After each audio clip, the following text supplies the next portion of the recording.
Hola a tots i benvinguts a una nova classe de Biologia. Avui treballarem el tema 2 i de fet estic gravant aquest vídeo 3 anys més tard de quan vaig gravar el primer vídeo. Feia molt de temps que no gravava, ja que no em dedicava a donar classes de selectivitat i de majors de 25 aquests 2 últims anys. El que passa és que com que us els he penjat a YouTube perquè els tingueu disponibles per tal de preparar-vos aquesta selectivitat tan estranya que ens ha tocat o que us ha tocat viure, doncs me n'he adonat que no us havia penjat els vídeos del bloc 1. I a més que no tenia gravat, de fet, el del tema 2. El del tema 1 no val la pena que el gravi perquè al final eren conceptes molt bàsics d'ecologia i dels éssers vius en general, de la classificació dels éssers vius, però sí que he pensat que gravar el tema 2 podia ser necessari i útil per molts de vosaltres. Així que avui veurem el tema 2, que són un conjunt de definicions, espero no enrotllar-me gaire perquè n'hi ha força, però que us aniran molt bé per poder acabar d'entendre tot el contingut d'ecologia que us poden preguntar, tant a la CELE com a majors de 25. Així que comencem. I la primera definició important que hem de saber és què és l'ecologia. L'ecologia no és més que la ciència que estudia aquestes relacions entre els éssers vius i també entre els éssers vius i el medi on viuen. L'ecologia és una ciència que en els últims anys ha despertat molt d'interès i està creixent amb molta força en molts àmbits. Següent definició, biosfera. És aquella part de la superfície sòlida, líquida i gasosa de la Terra on es desenvolupa la vida. Penseu que, per molt que nosaltres siguem organismes que vivim sobre Terra i que el nostre medi sigui l'aeri, els organismes també poden viure en altres espais, com en medi sòlid, en medi líquid i en medi gasós. Això seria, aquests 3 conjunts de superfícies o d'espais conformarien la biosfera. Espècie. Aquesta definició és molt important perquè ens la pregunten moltíssim, tant a CELE com a majors de 25. Conjunt d'individus que compleixen els següents requisits. D'entrada, òbviament, els organismes d'una mateixa espècie tindran característiques morfològiques i fisiològiques iguals. Ens assemblarem als organismes que són, per exemple, Homo sapiens sapiens. Però, a més, els organismes de la mateixa espècie només ho seran en el cas que puguin aparellar-se entre ells i tenir descendència, però, a més, que aquesta descendència sigui fèrtil. Això és una definició molt important i que pot caure directament com a pregunta a selectivitat. Anem ara per població. Població, conjunt d'individus de la mateixa espècie que viuen en un lloc concret i en el mateix període de temps. Fixeu-vos en aquesta imatge. Tot el que trobem són individus d'una mateixa espècie, que són en aquest cas pingüins. Doncs aquests pingüins serien una població d'aquesta espècie en concret. En canvi, una comunitat serà un conjunt d'individus de diferents espècies que viuen en un lloc concret i en el mateix període de temps. En aquesta imatge, els pingüins conviuen amb altres éssers vius i, per tant, això és una comunitat. Si ens fixéssim en Barcelona, podríem parlar de la població, tiro enrere, d'éssers humans. Tots els éssers humans que vivim a Barcelona som una població, però podríem parlar de comunitat si a banda de parlar dels éssers humans veiéssim o ens interesséssim també per les rates, per als coloms que viuen també a Barcelona, per totes les espècies vegetals que hi ha als parcs i als jardins, per les mosques, els mosquits que ara estan arribant a l'estiu. Tots aquests organismes que són de diferents espècies, inclosos nosaltres, formaríem una comunitat que actualment viu a Barcelona, per tant, en un lloc concret i en el mateix període de temps. I què és un ecosistema? Paraula també molt important. Doncs serà aquell sistema natural format per al conjunt d'éssers vius, que anomenarem biocenosi, ara ho veurem, i el medi on es relacionen, és a dir, el biòtop, allò que no està viu dins l'ecosistema. Fixeu-vos en la imatge. Tenim un esquirol que està molt content, l'esquirol seria un ésser viu, formaria part d'aquesta biocenosi, igual que també en formarien part els arbres, o potser els diferents líquens o si hi ha alguna molsa que hi hagi en aquest espai, però també estaria format per un biòtop, és a dir, el medi, l'aigua, les roques, l'aire que els envolta, serien el biòtop d'aquest ecosistema. Per tant, el biòtop serà el conjunt d'elements no vius que formen una zona concreta, seria el medi, que és allò que embolcalla, i el substrat, que és el lloc on viuen. En aquesta imatge no observem ara mateix cap ésser viu, per tant, tot el que veuríem seria biòtop. En canvi, en aquesta d'aquí, només veiem pràcticament biocenosi, si descomptem les gotetes d'aigua. Són el conjunt de poblacions que viuen en un lloc determinat i les relacions que s'hi estableixen entre individus d'una mateixa espècie, però també de diferent espècie. El concepte de relació en ecosistema és molt important també que recordem. No només seran els éssers vius i el lloc on viuen, sinó també les relacions que s'hi estableixin. I l'hàbitat serà el conjunt de biòtops on un organisme és capaç de desenvolupar-se. Hi haurà espècies que només trobarem en un lloc concret, per exemple els cangurs. L'hàbitat dels cangurs queda restringit a la zona d'Oceania o potser més concretament a Austràlia. En canvi, l'hàbitat dels éssers humans es pot estendre en gran part del planeta. I el nínxol ecològic serà aquell espai i aquell paper que juga una espècie dintre d'un ecosistema. I quina funció hi juga? Posem, per exemple, també aquest esquirol. Un esquirol pot viure en un bosc i dintre d'aquest bosc pot desenvolupar diversos papers. D'una banda, es pot alimentar, per exemple, dels fruits d'un arbre i pot ajudar en la disseminació de certes llavors o de certs fruits per tal que aquella espècie d'arbre pugui seguir-se desenvolupant dintre de l'ecosistema. O pot també tenir com a paper deixar les seves restes orgàniques en un sòl concret que ajudaran també al desenvolupament d'altres espècies dintre d'aquell ecosistema. O pot servir el propi esquirol com a aliment d'algun depredador que també hi viu en aquell bosc. Tot això són papers, són funcions que té aquesta espècie en concret dintre del bosc. I aquest paper, aquesta funció, l'anomenem nínxol ecològic. Un bioma serà el conjunt d'ecosistemes semblants, és a dir, aquells ecosistemes que tinguin característiques que ens recordin els uns als altres. Per exemple, el clima o el bioma mediterrani el trobarem sempre, òbviament, a la zona de la Mediterrània, però hi haurà altres llocs del món que tindran ecosistemes que s'assemblaran a aquest que trobem al mar Mediterrani. I, per tant, el podrem resumir o els podrem reunir en aquest tipus de bioma. L'ecotó serà la zona de transició que hi haurà entre dues comunitats. Fixeu-vos en la imatge. Veiem un bosc que just s'acaba i aquí comença un camp. Aquest espai que just limita el bosc i aquest prat serà l'ecotó, la línia de separació, aquella barrera o aquella zona on no hi ha una cosa ni hi ha l'altra, sinó que és el marge. Els marges són molt interessants en ecologia i ens poden donar molta informació del que succeeix en els ecosistemes i entre aquests ecosistemes. Hi ha espècies, per exemple, que només viuen en els ecotons, en aquestes zones, en aquestes vores entre diferents ecosistemes. Anem a parlar ara dels factors ambientals abiòtics que ens permeten classificar els organismes.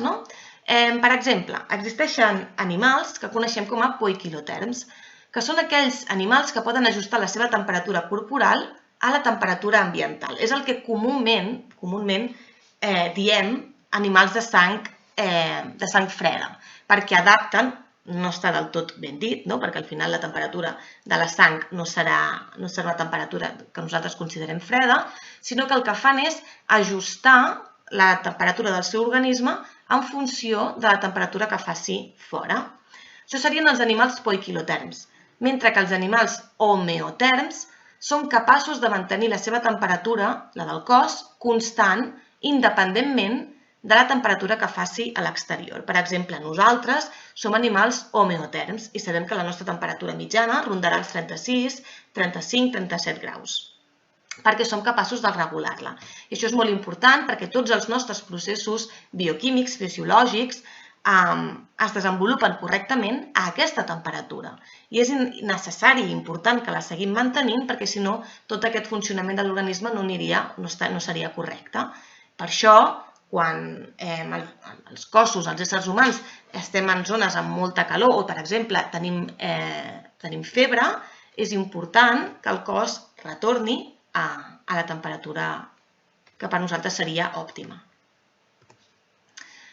Igual que tenim animals que s'adapten a la temperatura, tenim també les plantes, els vegetals.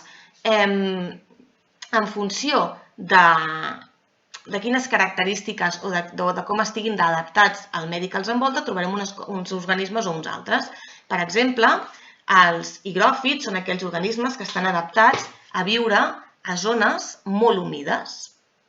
Els mesòfits estan acostumats a viure en zones càlides, o són organismes que viuen en zones càlides, mentre que els xeròfits són els organismes que viuen en zones molt caloroses i per tant tenen certes adaptacions que els permeten no perdre o aprofitar al màxim l'aigua que contenen o que tenen en el seu interior. I desplaço un moment el vídeo, la meva càmera, perquè finalment tindríem els hidròfits, que són aquells organismes que s'han adaptats a viure en medis directament aquàtics o amb moltíssima aigua.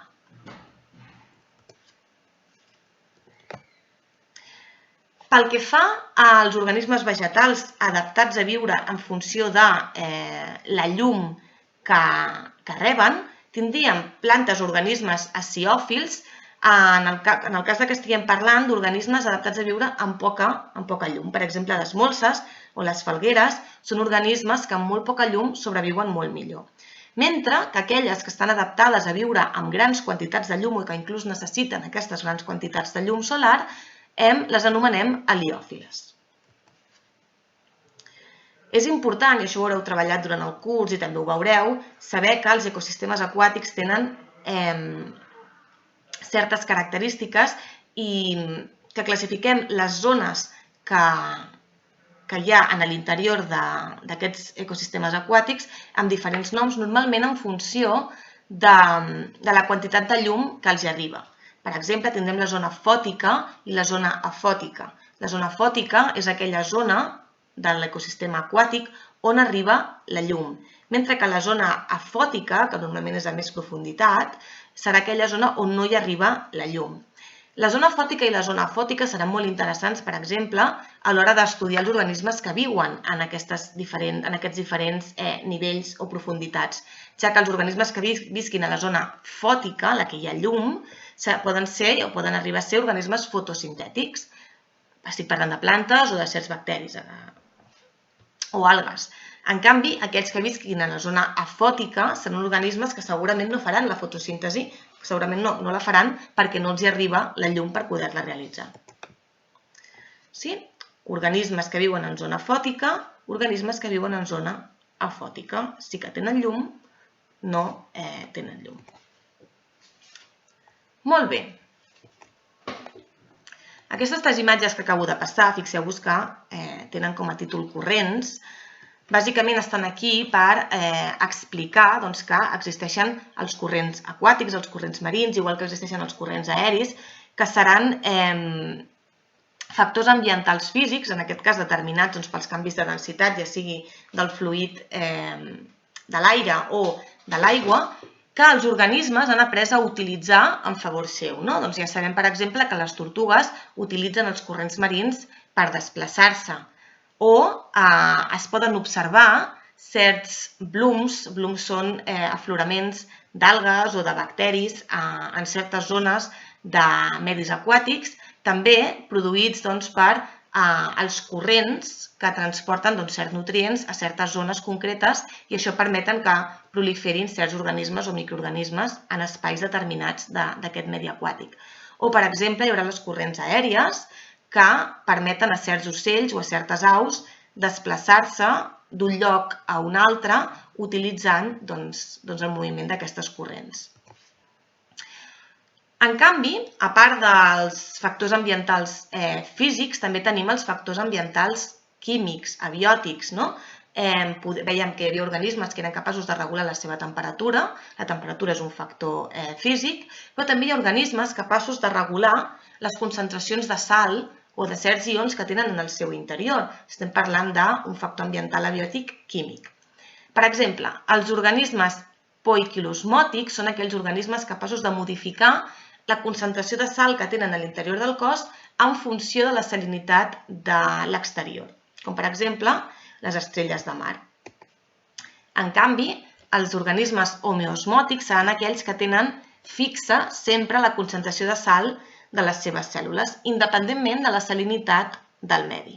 Per exemple, una balena que viu, òbviament, en el mar o en els oceans, tindrà una salinitat concreta, una concentració concreta en el seu interior, en les seves cèl·lules, que no dependrà de la salinitat del mar on estigui visquent. I passem ara a una de les parts més importants, una part de la part més important del temari d'aquest tema, que seran les relacions que s'estableixen entre organismes dintre d'un ecosistema. Parlem de relacions intraespecífiques quan parlem d'aquelles relacions que es donen entre organismes d'una mateixa espècie. En aquesta imatge tenim 4 llops, seran les relacions que s'estableixin entre, per exemple, aquests 3 llops. Mentre que les relacions interespecífiques són aquelles que es donen entre individus de diferents espècies. I, de fet, a la selectivitat seran les que és més normal, i a majors de 25 també, que us preguntin o que sigui més fàcil de comentar. Tot i així, anem a veure-les totes. Dintre de les intraespecífiques, dintre de la mateixa espècie, podem tenir competència. Per què? Doncs competència pel medi, pel territori, per certs aliments, per la parella. Això serà una relació intraespecífica. O també veurem associacions familiars. Són aquelles relacions que s'estableixen entre els progenitors i la prole, que són els descendents d'aquests progenitors. Per exemple, una associació parental serà aquella formada pel pare, la mare i la seva descendència, mentre que en una associació matriarcal destacarà el paper de la mare i la seva descendència. I és possible que el pare desaparegui o que el paper del mascle no sigui tan important. Al contrari, amb les associacions patriarcals, en què el pare serà el que s'encarregarà de cuidar de les cries. Les associacions familiars de tipus filial són aquelles agrupacions d'individus només formades pels fills o la descendència d'altres organismes. Per exemple, aquí tenim tota la quantitat de tortugues que acaben de néixer i que s'estan ara disposant a anar cap al mar, i aquí només hi veiem els fills, perquè els pares o les mares van venir, van pondre els ous i van marxar. Un altre tipus d'associació seria l'associació colonial, que són aquelles que estan formades per individus que provenen d'un mateix organisme, ja que aquest organisme s'ha anat dividint o reproduint. I el gran exemple serien els coralls. Les associacions gregàries seran aquelles formades per individus d'una mateixa espècie, però que es formen de manera temporal. Normalment, en èpoques de migracions, podem trobar moltes associacions gregàries. Seran aus, per exemple, que es troben per viatjar d'un lloc a un altre i un cop arriben al lloc de destí, doncs ja se separen. Les associacions jeràrquiques seran aquelles que es donen en espècies en què cada individu té unes característiques definides i inclús una tasca concreta dintre de la seva comunitat. És molt típic, per exemple, d'abelles o de formigues. I dintre de les relacions interespecífiques, és a dir, entre espècies, trobem de varis tipus i molt interessants. La competència. Els individus competiran entre ells per un mateix recurs, per exemple, l'aigua, la llum, el menjar, el territori, etc. En una relació de competència, i això ho veurem en totes les diapositives, sempre hi haurà un organisme, o normalment hi haurà un organisme que sortirà guanyant i un organisme que sortirà perdent. Per això veiem un més i un menys.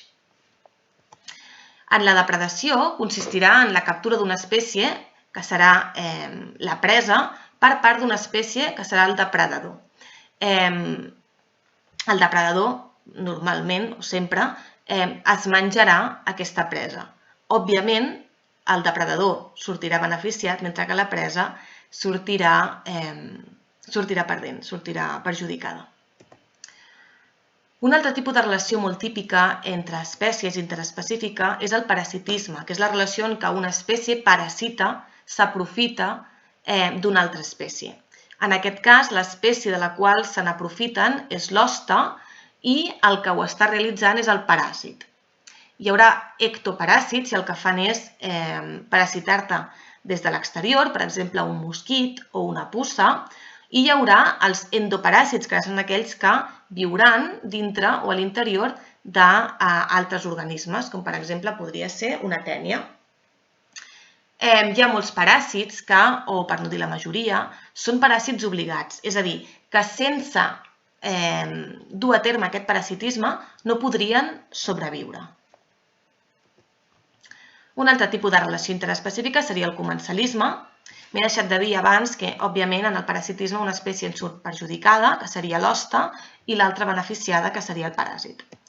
Ara sí, en el comensalisme, seria un cas entremig entre aquest parasitisme i el que veurem després, el mutualisme, en el qual una espècie s'aprofita de l'altra, però aquesta altra no surt perjudicada. D'alguna forma podríem dir que li és igual. Les rèmores, que són aquests peixos que normalment viuen enganxats o sota dels taurons, són organismes que s'aprofiten de les restes de menjar que el tauró deixa anar quan s'alimenta o quan caça alguna altra espècie.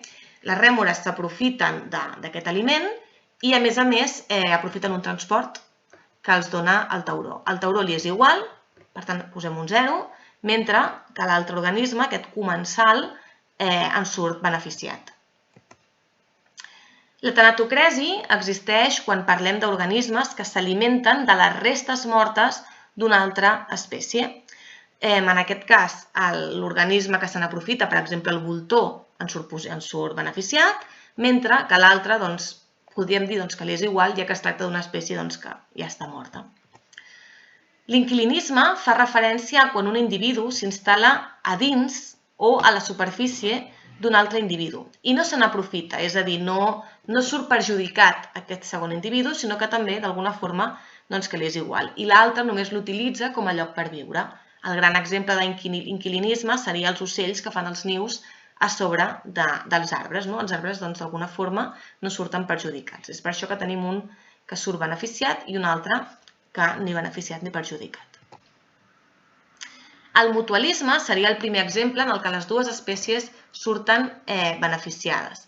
En aquest cas, hi ha una relació en què, per exemple, en la imatge que veieu ara, els peixos s'alimenten de les restes o de la possible brutícia que pugui tenir la tortuga enganxada. Per tant, el peix treu un benefici que seria la nutrició, l'alimentació, mentre que la tortuga es treu els paràsits o la brutícia que pugui tenir a sobre de l'organisme i, per tant, li pugui evitar una infecció o qualsevol altre problema. Totes dues espècies surten beneficiades.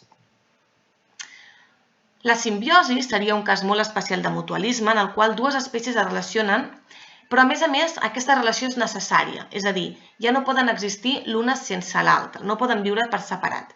El gran exemple de mutualisme, de simbiosi, serien els líquens. Els líquens estan formats per una alga i per un fong. Aquesta fusió alga-fong és inseparable. L'alga li dona la nutrició a través d'aquesta fotosíntesi a l'altre organisme i l'altre li dona el sostén i la supervivència en aquest medi aeri. Una relació contrària a aquesta simbiosi seria l'antibiosi, que és un tipus de relació que només s'estableix en el món dels bacteris, en el qual normalment aquests bacteris solen alliberar certes substàncies conegudes com antibiòtics que són nocius per altres fongs o altres bacteris que viuen al voltant o a prop d'aquests organismes. I bé, això és tot per avui. Espero que us sigui útil el vídeo i ens veiem aviat.